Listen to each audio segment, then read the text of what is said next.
Hello, everybody. What I'm gonna tell you today is pretty important. But like if you're gonna sit somewhere on the ground, before you go to sit there, like all these leaves right here. If I was gonna sit right here, if you're sitting there and the deer's coming off to where you're not looking, to off to your left or your right, and you gotta swing over to your left, well, you had to move your feet right.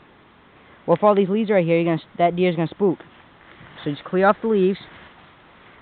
And also, if you clear off all the leaves, they smell the new fresh dirt. And the dirt right underneath that, they won't smell your scent as much.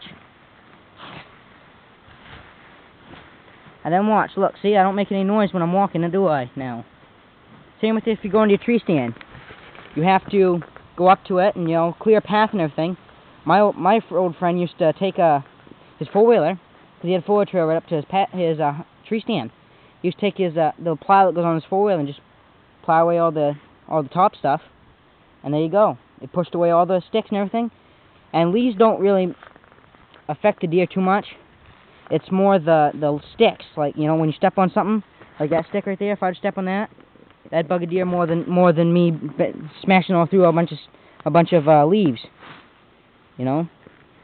So another tips just to make it easier, and you won't spook the deer when you're trying to get in your tree stand. Another thing is if you know the deer are bedding in one area, you gotta work your way around that. Don't go right into it just because it's quicker and everything. Work your way around it. Because like in here, they're not bedding in there. So I walked right down to the tree stand over here. But down in there, I know they're bedding down way back there, and I know they're bedding on the other side of the field. So you just gotta know where you're going and know what you're doing and everything. And also, before deer hunt season, go check in your stand.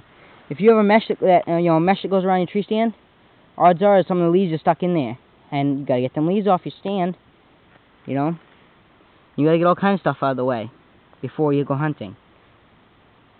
And if you know you're gonna be somewhere the next morning, and just go in there the night before, check everything out, and then just take your boot, go like this, take your boot and just back and forth like that, and put a little bit of doe urine in there if it's during the rut. Simple as that. Active scrape. And then next morning that buck will be like, what's going on? Because he's moving all around in the morning, he's moving all around and everything. He's going out checking out his spots where he has his women, and all that. So and you see this a beaten down path. Put it right on that beaten down path, and you'll put a little doe urine right in there. He goes, walks up, checks his scrape that he's made on the tree or on the ground, and he's like, what the heck? There's one right here in my territory, and he's gonna stay there and wonder what's going on. I'm gonna wait here for the next buck to come around again. And I'm gonna beat him. I'll wrestle him. And then they get to fighting and everything, and they rattle their antlers. And then you can come over here in your tree stand and rattle your antlers too. So the other bucks will come around because they're like, I'm bigger than them. I can hear their noise. I'm gonna come right up in there and I'm gonna get them and take their women. And there you go. You got a buck coming right in. There's many different ways to do stuff. So anyways, remember, bring a kid hunting with you, hunt safely, and be responsible. And also, obey landowners, so future generations can hunt on the property. I'm Ivan Boyer. Goodbye. Hunt safely. Goodbye.